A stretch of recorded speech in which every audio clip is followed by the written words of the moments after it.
जय हिंद साथियों स्वागत करता हूं आप सभी का अपने यूट्यूब चैनल पर। साथियों, आज इस वीडियो में हम आपके लिए एसएससी एमटीएस के लिए कुछ महत्वपूर्ण प्रश्न लेकर आए हैं। आज के जो क्वेश्चन होने वाले हैं सभी क्वेश्चन सेलेक्टेड इंपॉर्टेंट और गोल्डन क्वेश्चन होने वाले हैं, जो मेरे प्यारे साथियों आपको सीधे आपको एग्जाम में देखने को मिलेंगे।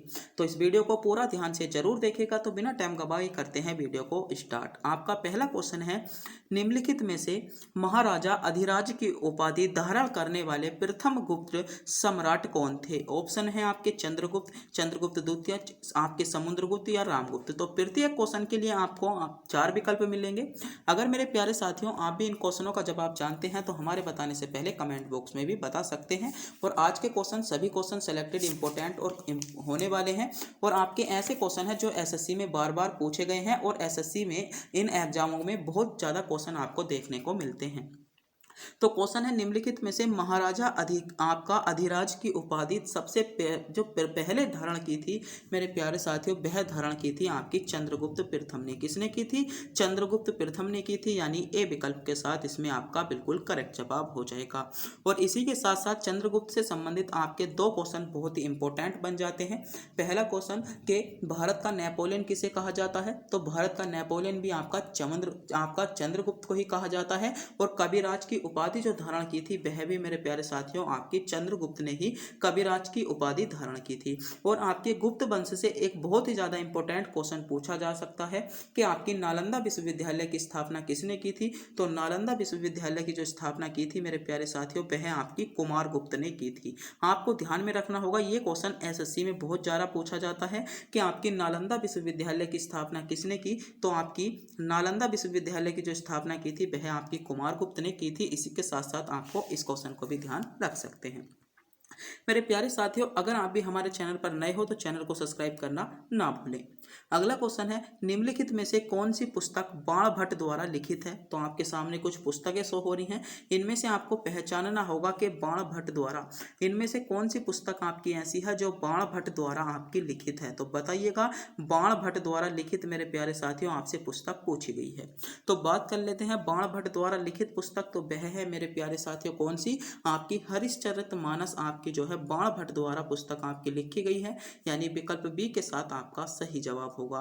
तो इसी के साथ साथ कुछ आपकी महत्वपूर्ण पुस्तकें और आपके जो उनके रचनाकार हैं वे दिए गए हैं, जो आपको एग्जाम में बहुत ज्यादा पूछी जाती हैं। और इन्हीं से आपको एसएससी एमटीएस में आपको एक क्वेश्चन यहाँ से जरूर देखने को मिलेगा। तो आप इसका स्क्रीनशॉट ले लीजिएगा।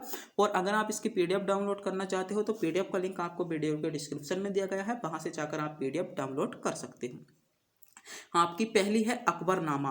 तो अकबरनामा या अकबरनामा जो पुस्तक लिखी गई थी वह किसके द्वारा लिखी गई थी? अबुल फजल द्वारा। अकबरनामा जो पुस्तक लिखी गई किसके द्वारा लिखी गई? आपकी अबुल फजल द्वारा लिखी गई।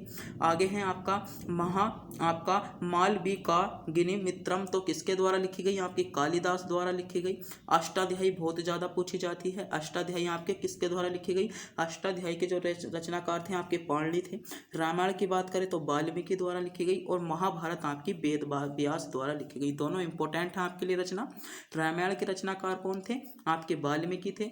बात करते हैं भारत की, तो महाभारत के रचनाकार कौन थे? आपके वेद व्यास थे। बात करते हैं अर्थशास्त्र के रचनाकार, तो आपके चाणक्य थे। बात करते हैं कामसूत्र किसकी रचना है? तो आपकी वात्स्यायन की है। बुद्धचरित आपकी अश्वघोष की है। तो सारी रचना आपके लिए इंपॉर्टेंट है, एक बार फिर से देखेंगे।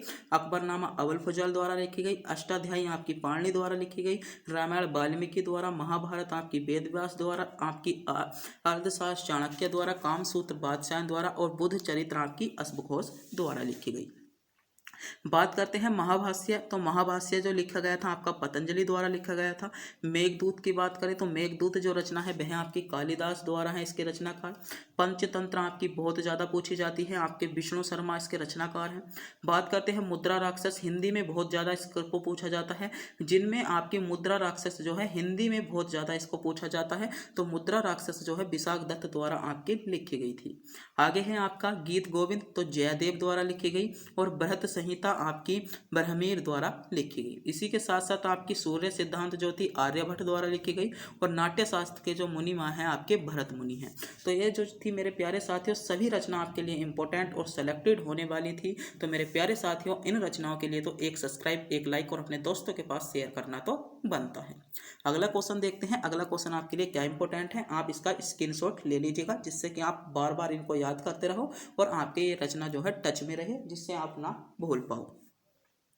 अगला क्वेश्चन देखते हैं। अगला क्वेश्चन है, निम्नलिखित में से किस राज्य में भारत का सबसे बड़ा निजी क्षेत्र समुद्री बंदरगाह हाल ही में चालू किया गया है। ये क्वेश्चन करंट का है, बहुत इंपॉर्टेंट क्वेश्चन आपके लिए होने वाला है कि निम्नलिखित में से किस राज्य में भारत का सबसे बड़ा निजी क्षेत्र समुद्री बंदरगाह आपका हाल ही में चालू किया गया है। ऑप्शन है आंध्र प्रदेश में, कर्नाटक में, तमिलनाडु में या हरियाणा में। तो कहाँ पर शुरू किया गया है आपका, यह आपका आंध्र प्रदेश में शुरू किया गया है, यानी विकल्प ए के साथ इसमें आपका बिल्कुल सही जवाब होगा जिन बच्चों ने विकल्प ए को चुना है। अगला क्वेश्चन देखते हैं। अगला क्वेश्चन है आपका, कान्हा राष्ट्रीय उद्यान कहाँ स्थित है। ऑप्शन है मिजोरम में, मध्य प्रदेश, मणिपुर या हरियाणा। बताइए, विकल्प आपके सामने है, सोचिएगा, समझिएगा, क्वेश्चन पर विचार कीजिएगा, बताइएगा। कान्हा राष्ट्रीय उद्यान मेरे प्यारे साथियों, कान्हा राष्ट्रीय उद्यान आपका कहाँ पर स्थित है। तो बात करते हैं कान्हा राष्ट्रीय उद्यान की, तो कान्हा राष्ट्रीय उद्यान आपका मध्य प्रदेश में है। कहाँ पर है आपका, मध्य प्रदेश में है। इसी के साथ साथ बात करते हैं मध्य प्रदेश के कुछ राष्ट्रीय उद्यानों के बारे में जो आपके लिए इम्पोर्टेंट है। तो आपका राज्य है मध्य प्रदेश। मध्य प्रदेश के कुछ राष्ट्रीय उद्यान देखते हैं, जैसे कान्हा राष्ट्रीय पार्क आपका मध्य प्रदेश में है, पेंच राष्ट्रीय पार्क आपका मध्य प्रदेश में है, पन्ना राष्ट्रीय पार्क आपका कहाँ पर है, कहाँ पर है आपका जो है मध्य प्रदेश में है, सतपुड़ा कहाँ पर है आपका मध्य प्रदेश में है, वन विहार पार्क आपका कहाँ पर है मध्य प्रदेश में है, रुद्र सागर झील राष्ट्रीय पार्क, ये बहुत इंपॉर्टेंट है क्वेश्चन आपका जो छठा पार्क है कि रुद्र सागर झील राष्ट्रीय पार्क कहाँ पर है आपका मध्य प्रदेश में है, बांधवगढ़ नेशनल पार्क आपका मध्य प्रदेश में है, और संजय नेशनल पार्क आपका कहाँ पर है मध्य प्रदेश में है। तो ये सभी जो थे आपके एसएससी एमटीएस के साथ साथ सभी एसएससी एग्जाम के लिए इंपॉर्टेंट पार्क थे, आपको इनका पता होना चाहिए, क्योंकि यहाँ से क्वेश्चन आपको एक क्वेश्चन जरूर आपकी प्रैक्टिस सेट में या आपकी शिफ्ट में बनता है। अगला क्वेश्चन देखते हैं, जब गांधी जी को भारत में पहली बार कैद किया गया था तो उस समय भारत के गवर्नर जनरल कौन थे। बहुत ही ज़्यादा सेलेक्टेड इंपॉर्टेंट क्वेश्चन है। जब गांधी जी को भारत में पहली बार कैद किया गया था मेरे प्यारे साथियों, उस टाइम पर भारत के गवर्नर जनरल कौन थे, ये क्वेश्चन आपसे पूछा जा रहा है, ये क्वेश्चन आपसे कहा गया है। क्वेश्चन है, जब भारत में गांधी जी को सबसे पहले कैद किया था तो उस टाइम पर भारत के गवर्नर जनरल कौन थे। तो रीडिंग कौन थे, लॉर्ड रीडिंग थे, यानी डी विकल्प इसमें आपका सही जवाब होगा। कौन थे, लॉर्ड रीडिंग थे, डी विकल्प के साथ इसमें आपका सही जवाब हो जाता है। अगला क्वेश्चन देखते हैं। अगला क्वेश्चन है, 1989 में भारत के सर्वोच्च न्यायालय में नियुक्त होने वाली प्रथम महिला न्यायाधीश कौन बनी थी। ऑप्शन है आर भानुमति, अन्ना जॉर्ज, फातिमा बीबी या आपका संगीता डिंगरा। बताइए, सर्वोच्च न्यायालय में आपसे पूछा गया है, आपसे सुप्रीम कोर्ट में। तो सुप्रीम कोर्ट की पहली महिला मुख्य न्यायाधीश कौन थी। तो सुप्रीम कोर्ट की जो पहली महिला मुख्य न्यायाधीश थी वे थी आपकी बीबी फातिमा। आपको ध्यान रखना होगा, बीबी फातिमा लगाना है। अगर आपसे क्वेश्चन पूछ लिया जाए हाई कोर्ट की पहली महिला मुख्य न्यायाधीश कौन थी, ये क्वेश्चन भी तो आपसे बन सकता है। तो अन्ना जॉर्ज आपकी कौन थी, आपकी जो थी हाई कोर्ट की पहली मुख्य महिला मंत्री थी।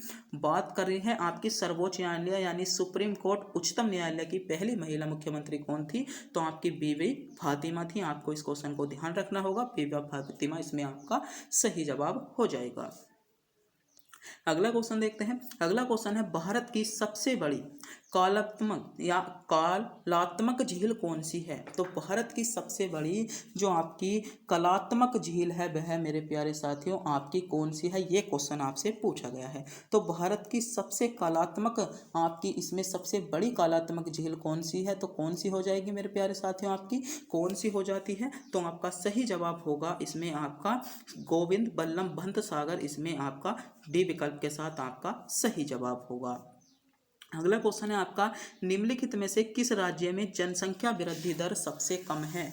ऑप्शन है गोवा में, तेलंगाना में, आंध्र प्रदेश में या केरल में। तो क्वेश्चन आपसे पूछा गया है निम्नलिखित में आपकी जनसंख्या वृद्धि दर, सबसे कम जनसंख्या वृद्धि दर आपकी कौन से राज्य में है? तो सबसे कम जनसंख्या वृद्धि दर की बात करें तो वह है आपकी केरल राज्य में।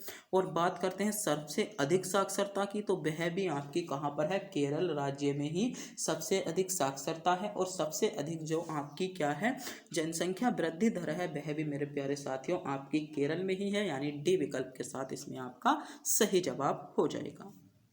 अगले क्वेश्चन पर बढ़ते हैं।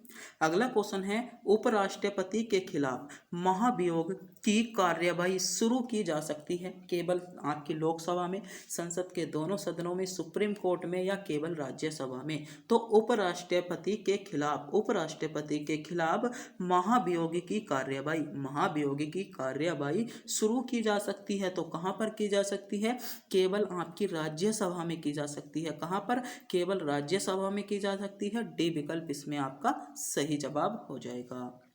अगला क्वेश्चन देखते हैं। अगला क्वेश्चन है, निम्नलिखित में से कौन सा ध्वनि तरंगों का एक अभिलक्षण नहीं है? तो ध्वनि तरंगों का एक अभिलक्षण नहीं है, आपके विकल्प आपके सामने हैं, आपको बताना होगा निम्नलिखित में से कौन सा ध्वनि तरंगों का एक आपका अभिलक्षण नहीं है। तो ध्वनि तरंगों का जो अभिलक्षण नहीं है विद्युत चुंबकीय आपका ध्वनि तरंगों का क्या है? अभिलक्षण नहीं है, यानी इसमें विकल्प सी के साथ आपका बिल्कुल करेक्ट जवाब होगा जिन बच्चों ने विकल्प सी को चुना है।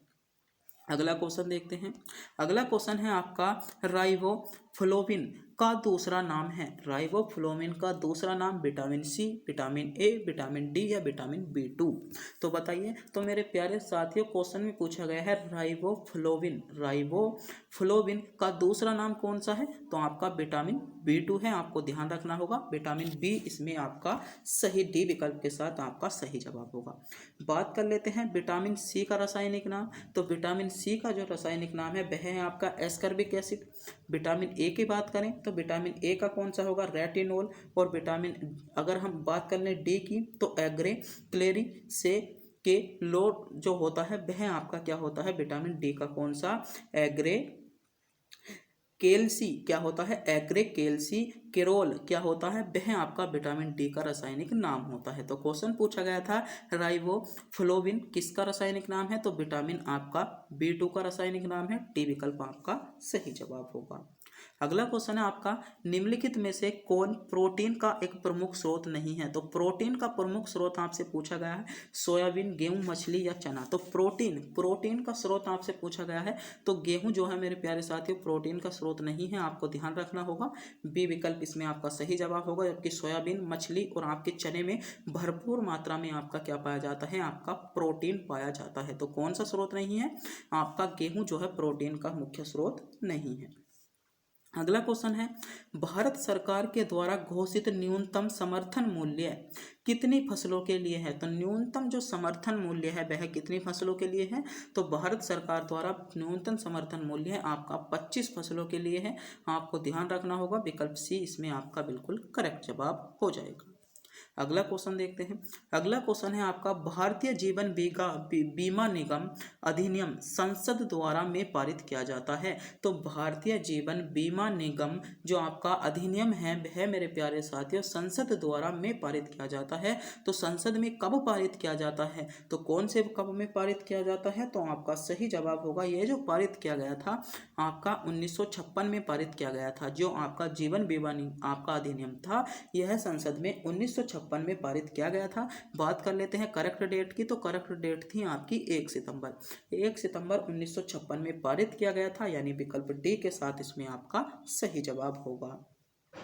अगला क्वेश्चन है आपका, किस संशोधन अधिनियम के अनुसार बेटे बेटियों और उनकी माताओं की पारिवारिक संपत्ति के बराबर हिस्सा मिल सकता है? तो किस संशोधन अधिनियम के तहत आपका के अनुसार बेटे बेटियों और उनकी माताओं को पारिवारिक संपत्ति के बराबर हिस्सा मिलने का जो अधिनियम है वह आपका किसमें है? तो कौन सा संशोधन है? तो मेरे प्यारे साथियों वह है आपका हिंदू उत्तराधिकार संशोधन अधिनियम 2005। हिंदू उत्तराधिकार संशोधन अधिनियम 2005 के तहत आपका क्या है, पारिवारिक संपत्ति में बराबर हिस्सा मिल सकता है, यानी विकल्प सी के साथ इसमें आपका करेक्ट जवाब होगा। अगला क्वेश्चन देखते हैं। अगला क्वेश्चन है, भारतीय संविधान के किस अनुच्छेद के तहत राष्ट्रपति मृत्यु दंड को क्षमा करा सकता है? तो भारतीय संविधान का ऐसा कौन सा अनुच्छेद है जिसमें राष्ट्रपति जो है मृत्यु दंड को क्षमा करा सकता है?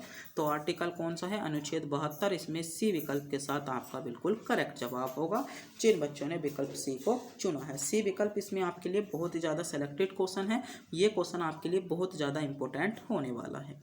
अगले क्वेश्चन पर बढ़ते हैं। अगला क्वेश्चन है आपका, निम्नलिखित में से कौन सी प्रायद्वीपीय नदी भारत की पूर्व से पश्चिम की ओर बहने वाली सबसे बड़ी नदी है? तो कौन सी है? नर्मदा नदी है, जो आपकी अमरकंटक से निकलती है और खंबात की खाड़ी में अपना क्या है, जल गिराती है। तो आज के जो क्वेश्चन थे सभी क्वेश्चन सेलेक्टेड, इंपॉर्टेंट और आपके लिए गोल्डन क्वेश्चन होने वाले थे, जो मेरे प्यारे साथियों आपको सीधे आपके एग्जाम में दिखाई देने वाले क्वेश्चन थे। तो मेरे प्यारे साथियों, वीडियो अच्छी लगी हो वीडियो को लाइक, चैनल पर नए हो चैनल को सब्सक्राइब और अपने दोस्तों के पास वीडियो को शेयर जरूर कर दें। तब तक के लिए मिलते हैं अगली वीडियो में।